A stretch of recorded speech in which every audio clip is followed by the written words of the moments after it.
Hello friends, my name is Amanda and this is my podcast. It's great to be back after taking a month off for the holidays. This is going to be a somewhat abbreviated version, maybe, depending on how many things I come up with to talk about, just to get myself back into the swing of doing the podcast videos each week that go along with Yarn Along. Yarn Along is an opportunity on Wednesdays that knitters from all over the place get together and talk about what they're reading and what they're knitting, and that's hosted by Jenny at gsheller.com. All of the things that I talk about on this podcast are going to have links included in the description in my blog, so feel free to go to the blog for more details, and the blog link will be, if you found this on YouTube, the blog link will be in the description below. So usually I talk about what I'm knitting, what I've got on the needles, what I've got in the queue, and what I've been reading. I'm going to follow up on a couple of things because I'm not actually doing a lot of knitting, haven't been doing a lot of knitting this past week, and I don't foresee getting to do a ton of knitting next week. I am sneaking this video in right before my contractor comes to gut my 2 upstairs bathrooms. We have a bathroom with a shower downstairs that we're going to be living out of for the next 3 weeks to a month, and we're also expecting, like much of the East Coast, some snow this weekend. So it's not a lot of fun to get snow when you have no bathtub to fill up with water. So that'll be exciting. But I am looking forward to getting some snow. We don't get a lot of snow here in Farmville, so I'm excited and I hope that it comes. Big snow. So anyhow, if you follow me on Instagram, you will see that I've been working on a Conversationalist hat. I took some of the Sestari yarn from that was left over from some fingerless mitt projects and worked that up into a Conversationalist hat that you see here. I love it, and it is just what the doctor ordered for my hat collection. This yarn is very substantial. You can sort of get a feel for the texture just by looking at it. And I kept thinking when I was knitting it that if yarn were like bread, this would be whole wheat.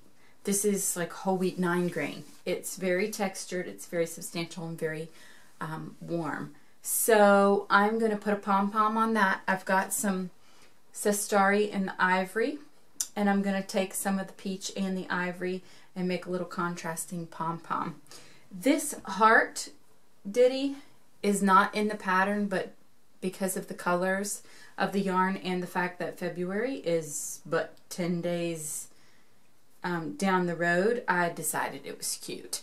I've also been trying to work myself up for color work, work the courage up for color work, and so I snuck those little hearts in there just to see how I would like it, and I loved it, and it was much easier than I feared.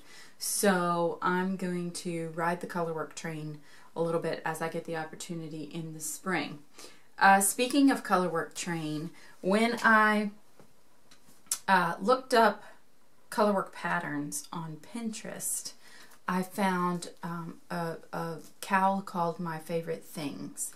I don't know if you're familiar with it, but it's fascinating to me. And basically, the pattern, it's not really a pattern, it's a recipe, and it's a hodgepodge of colorwork designs based on your personal preferences. If you like flamingos, then by all means knit flamingos. If you like sheep, knit sheep. If you like flowers, knit flowers. And the whole thing is constructed in a tube. The instructions call for worsted weight yarn, and I think number 8 circular needles, and so you knit it in a tube so that there's a design on both the front and back, and you don't see any of the stranded work, and that fascinates me. So I know it's jumping in with 2 feet, it's jumping off the colorwork deep end, but I have a whole tote over there of worsted weight yarn in lots of different colors that I have set aside for an Afghan, and I think I'm going to work a little on the Afghan, work a little on the favorite things cow, and we'll see where that goes. But anyhow, that's getting off topic. Conversationalist hat needs a pom-pom, and it needs to be blocked. Hasn't been blocked yet. I actually preferred it. I knit it thinking, gosh, it'll have so much room for my hair. But because my yarn was so thick, it didn't really have a ton of room for my hair. It does now. But now that I try to tell you that it doesn't, I couldn't make up my mind on the brim. Folded, not folded, up, down, whatever. Maybe I'll be able to make more peace with the brim once it's been blocked. But when it was all the way up, it just felt kind of cheesy around my head. And so I've been kind of wearing it like a cloche. I don't know. Imagine it with a pom-pom, and imagine it blocked. And I'm really thrilled with it, and I'm going to keep it for myself because it matches my fingerless mitts. Moving on. The baby sweater that I've been talking about for a couple different episodes, I ended up tossing it. I fell out of love with that yarn, partly because the pattern, which I've said in the past, is kind of a mess. The pattern says that it's 10-ply yarn that you need to use, and I thought, perfect, I've got this 10-ply cotton. And then the actual yarn that the person used to knit it and write the pattern with was chunky. And so I kept struggling with the gauge, and I kept struggling with the fact that the cotton yarn that I was using, the Mirasol Happy in Apricot, was a thick and thin yarn, and I was struggling with getting the texture and the density of the sweater that I wanted. So like I said, I fell out of love with that, and then literally just dug through my stash until I found anything that was chunky weight, and I came across this Woolies chunky. I generally don't really care for acrylic, but it is what it is. It's out of my stash, and it's a baby sweater, so it's very soft, not itchy at all. We'll see how it is when the project is all said and done. So I did that, and I immediately cast on, and I am looking forward to just having this sweater done. The increases on the raglan sleeves are written in a very confusing way. It just says make one on this side of the marker and make one on that side of the marker. Well, do you mean make one right and make one left? Because if I'm just making one by knitting front back, it doesn't matter that it's on either side of the marker. So that's been frustrating for me, and I'm going to kind of rewrite the pattern once I figure out what the person is trying to get me to do. I'm going to rewrite it in my own personal knitting language that I can comprehend, and then that'll be done. Send that off to Vancouver for that baby. Also knitting. Not also knitting. I've got a couple of unfinished projects that I'm not really working on at the moment because there's no real deadline, and I'm kind of just trying to get the house ready to have a major construction project, or renovation project rather. So I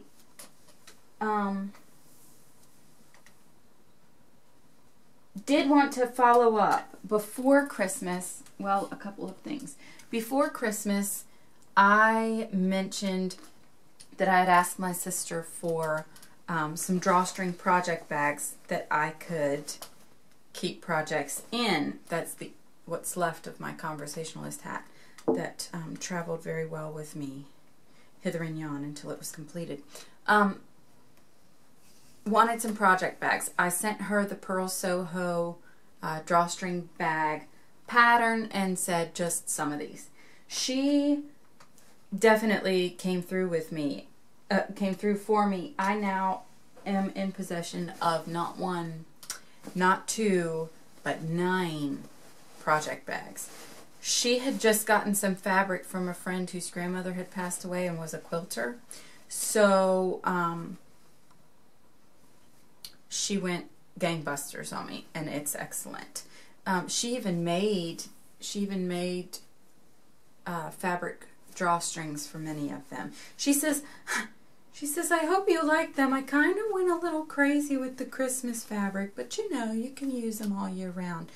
So I, at this point, have a project bag full of project bags. Some of them are Christmas. Some of them are just whimsical prints, you know. And I'm going to try, if I can, to figure out in my mind some mental association. Like that, this one the peach yarn went into this beautiful bag, because when I looked at it, I could say, ah, peach flowers, the peach yarn is in there. But I don't want to have to open up every bag every time to see which project is in it. So hopefully I'll be able to find some rhyme or reason there. She made 2 itty-bitty drawstring bags. Oh, and they all have French seams in them, which is excellent. So I'm not digging around in there and pulling up little strings of fabric. She made 2 itty-bitties for me out of this old fabric from this woman's collection, and they're darling. So this one has been keeping a little pair of snips and a tiny pin cushion and some stitch markers in it. And this other one I just fell in love with, because I've never lived anywhere, before we moved to Farmville, I've never lived anywhere that had so much mistletoe. And and so we moved down here, and here it's winter and everything is gray and barren and cloudy, and you look up into the tops of the deciduous trees and there's mistletoe growing in there. And so this made me very happy, and this will remind me of my first Christmas in Farmville, where the mistletoe was everywhere. So thank you, Julie. Thank you, my sister. She absolutely adored her pockets apron that I made for her, and I posted the follow-up to that on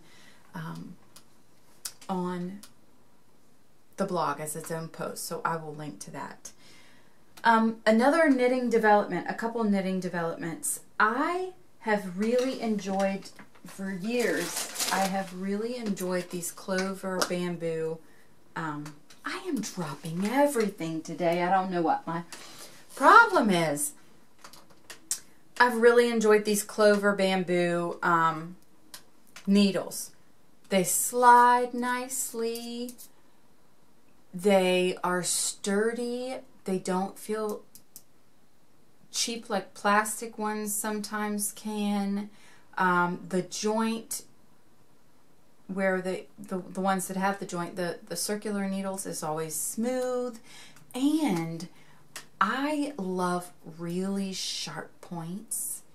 And so with the bamboo, I can either sharpen them in the pencil sharpener. That's our little secret. Sometimes I do that. Or I get my husband to rub them on some sandpaper to make them very sharp. Or sometimes I'll sharpen them sharpen them in the pencil sharpener, and then rub them on some sandpaper to make them a little bit less sharp, but still sharper than they were. And I thought, this is excellent. I'm never going back to plastic needles, and I'm never going back to metal needles. And then I walk into the yarn barn. I say I need a number 7 16-inch. And she hands me this gem. And I'm kind of grumbling like, oh, it's metal. I don't want metal. Metal's cold. And I am in love with this needle. And I am looking for projects that I could knit with just this needle. And I can't even tell you why. It's ChiaoGoo. I think that's how you say it. ChiaoGoo, C-H. I'll spell it later. G-O-O. I know that part. But the part in the middle here is actually cable that's covered with plastic. And these things, the needle part might be hollow, but they don't feel hollow. They feel very strong, and it's slippery and it's substantial, and I don't feel like I'm going to break anything if I have to grip real hard or if my tension is tight and I'm knitting in the front and back. I knit my Conversationalist hat on that needle, and I loved it. So there you go. Try something new, I guess, is the moral of that story. ChiaoGoo needles are great. At least that one that I've been working on is. I also learned while I was away, this is Evie's shawl that is almost finished, and I need to just do a couple more rows of the little lace and call it done. I don't know if you're going to be able to see this, but I also learned while I was on hiatus from the podcast, this little trick of slipping, I don't know if you can see it, slipping the stitch on the end of your shawl or on the end of any work, scarf, what have you, at the end of any row of your work. When you don't slip it, you just do your knit, you know, I guess this pattern you do your make one and then you knit 2 stitches so that you have a garter stitch border on it. It's a bumpy little edge, and that's all well and good for some projects, but I discovered this slip one purlwise trick that gives you a smooth braided looking edge, and I don't know why that seems like such a novel thing to me, but I feel like it really dresses up my shawl knitting and makes it more I don't know. I go back and forth. I love handmade things, but I like for them to look. I don't want someone to look at it and say, ugh, handmade. So I guess I just feel like it looks more finished, more polished. I don't want to say machine made or manufactured because that's completely what I'm going against. But anyhow, I was very satisfied with learning that. And so basically you just, at the end, when you, if you're not familiar with this technique already, when you go to start your row, lots of shawls have this garter stitch border. So when you go to start your row, you just, I don't know how to show you this to you. You just keep your yarn in the front where you would normally put it in the back. You keep it in the front for this stitch. Slip it over, move your yarn to the back right there, and continue with your knit stitch. And that gives you the pretty braided purl. I hope that that was in the camera. I have no idea if it was or not. So check that out. Check that out. It's just a slip stitch purlwise and makes a lovely border. There's a lot of different ways that you can make your shawl edges and your scarf edges, any raw edge, prettier. You can Google them, but that's the one that I liked that was simplest, that didn't have a do it this way on this end of the scarf and do it that way on the other end of the scarf. It's just the same no matter what, provided that you are knitting in garter. It does change if you are knitting in stockinette. So I think that that is all of the stuff that I wanted to update you on knitting wise. Book wise, I'm having a fun time with the books. I just finished The Water's Edge, which can't remember the name of the author, but it's by the same gal that did Water for Elephants. And it was a really fanciful book, and I don't even know why I enjoyed it, but I did. So basically the premise, and you don't have to quit if you want to read the book or you're reading the book. You don't have to quit, because I'm just not even going to give huge spoilers. I thought about it last week, and then I thought, hey, read the book. But basically it's the story of 3 friends. 2 of them are married to one another. Ellis and Maddie are married, and then Hank is the third wheel college buddy, party guy, wingman. And they've been friends since that summer in the Hamptons, you know. And the book is set during World War II. And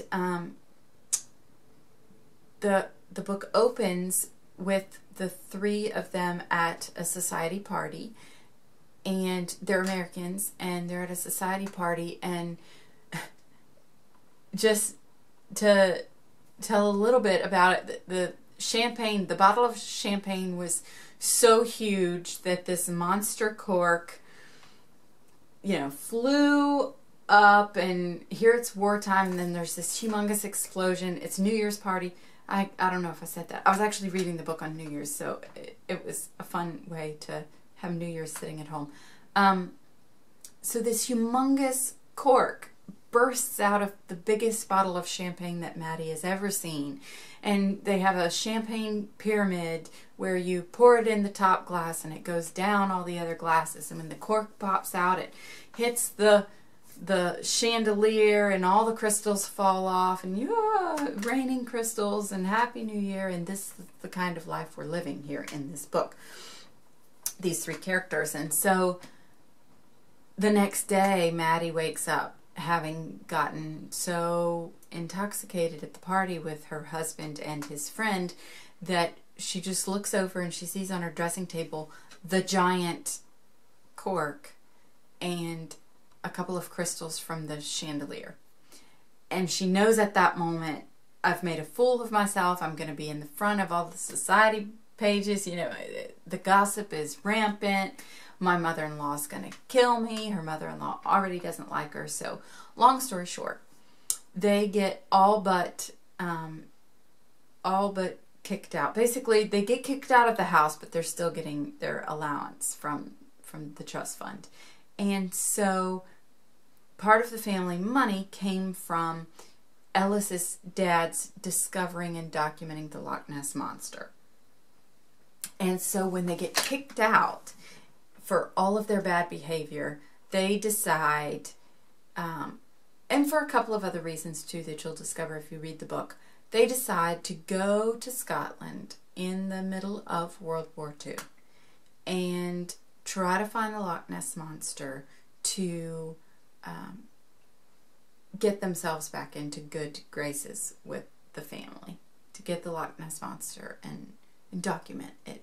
So the story goes through, and it's a fun story of them basically living in Scotland. And I love World War II historical fiction to start with, so I was pretty much on the right track there. But the book gets very complex very quickly, and I love how well the characters develop, or rather, I feel like the female characters develop very well, and I enjoyed them. I am completely spoiled by Wendell Berry regarding complex male characters, and I love them, but I don't know many female writers who can write complex male characters the way that males do.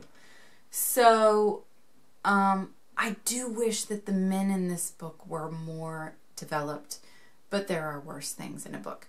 I will also do a little bit of a prudish disclaimer, and if you read the book and you get to the part that you think, I'm being a prude, know that I was a prude too, and that I would love to get up on a moral soapbox, but I'm not going to, because it's just a book and it's just fiction and it's just make-believe, and so I'm not going to worry about that. But there's just like 3 pages in the very end of the book that could have left more to the imagination. We'll just say it that way. Other books I'm reading. I have started On the Edge of the Dark Sea of Darkness. Is that what it's called? It's the first book in the Wingfeather saga. And I love it so far. It's so whimsical and so sweet if you have If you have kids, read it aloud to them as a family. It's a great read aloud. It's got a bad guy, it's got a good guy, it's got a happy family. And I love the way the author describes things and writes things and says, you know, everybody's completely miserable except for the fact that they have wonderful food and a loving family and a darling little house and a darling, you know, mom that sings to them and whistles to them and reads stories to them, but they're completely miserable because the evil bad guy makes them miserable. So read it if you get the chance. Read it. Put it on your 2016 book list. In other things that I'm reading, I haven't gotten very far on the Wingfeather Saga because it's on my Kindle and I haven't had a lot of sit down reading time. I am about halfway through The Midwife of Hope River, which is set in Appalachia, and I can't remember the year. I know that some people have cars and most people don't have cars because it's Appalachia. So that's like 50 years that it could be. But basically, the story is about a woman who is named Patience, and she is running away from a lot in her past and is serving this community, a very deprived community in Appalachia, as both, you know, because it's what she enjoys to do and it's what she's somewhat trained to do, but largely because she doesn't know what else to do with her life. And so it's been good and thought-provoking. And there's another book that comes in the series behind it, so I'm looking forward to reading that as well once this one is done. I think that is all for now with the books. I'm so out of habit here, I didn't even make myself a set of notes, but I just wanted to get a video to bite the bullet, to do a video to bite the bullet and get over being a month having not done one. So thank you for waiting for me. Thank you for tagging along. I hope everybody had a great holidays. I hope that anyone who wants snow gets it. And I hope that if you don't want snow, that you don't live near me, because I want snow.